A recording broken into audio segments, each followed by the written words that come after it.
PM Narendra Modi की ये तस्वीरें तुर्की के राष्ट्रपति रजब तैयब एर्दोगन की नींदें उड़ा देंगी। सिर्फ तुर्की के राष्ट्रपति की ही नहीं, बल्कि तुर्की के यार पाकिस्तान की भी, क्योंकि पीएम नरेंद्र मोदी ने साइप्रस के दौरे के दौरान उस जगह जाने का फैसला किया जिसे लेकर साइप्रस और तुर्की का बड़ा विवाद है।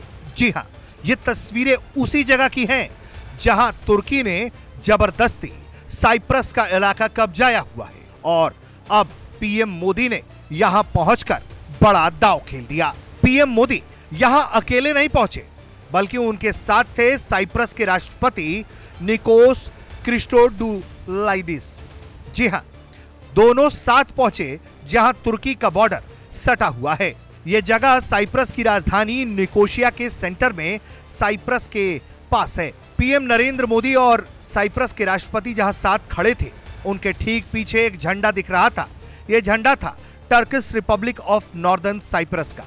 यह वही इलाका है जिसे तुर्की ने 1974 में बलपूर्वक कब्जाया था और जिसे अंतर्राष्ट्रीय समुदाय आज भी मान्यता नहीं देता है। पीएम मोदी यहां पहुंचकर साफ तौर पर यह बता रहे हैं, तुर्की अगर पाकिस्तान के साथ खड़ा है, इस्लाम के नाम पर वो भारत पर हमले के लिए पाकिस्तान को हथियार देगा, तो फिर तुर्की पर भी बरसने वाली मिसाइलें भारतीय हो सकती हैं। और साइप्रस के साथ मजबूती से खड़ा रहने का वादा भारत ने जिस अंदाज में किया है, उससे साफ है कि सिर्फ तुर्की नहीं, बल्कि पाकिस्तान भी यह समझ ले कि भारत अब किसी भी ब्लैकमेल को बर्दाश्त नहीं करेगा। इस दौरे की तस्वीरें तो बहुत खास हैं ही, इसके साथ ही भारत और साइप्रस का जो साझा बयान सामने आया है, वो भी बहुत मायने रखता है।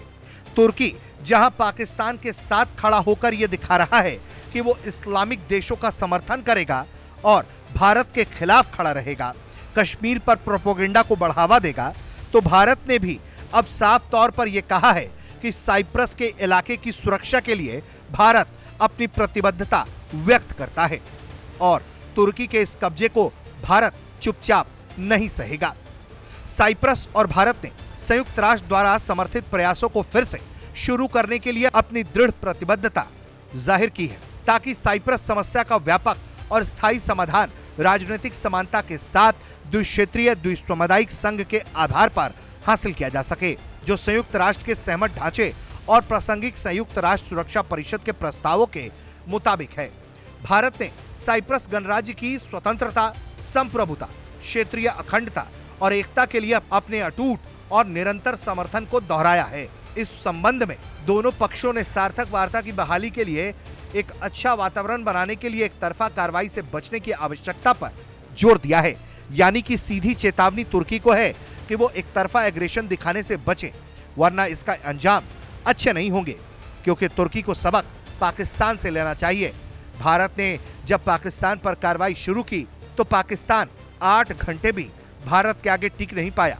भारत पर हमले के लिए तुर्की के ड्रोन ऑपरेटर्स तक भेजे गए थे, लेकिन ये सब के सब नाकाम रहे। और अब जिस तरह से भारत के प्रधानमंत्री ने तुर्की द्वारा कब्जाए गए इलाके के करीब दौरा किया है और संदेश दिया है, इससे साफ पता चलता है कि भारत अब तुर्की की नीति के खिलाफ तनकर खड़ा है और एर्दोगन के इस्लामिक एजेंडे के खिलाफ खुलकर आवाज भी उठाएगा। ब्यूरो रिपोर्ट, भारत तक।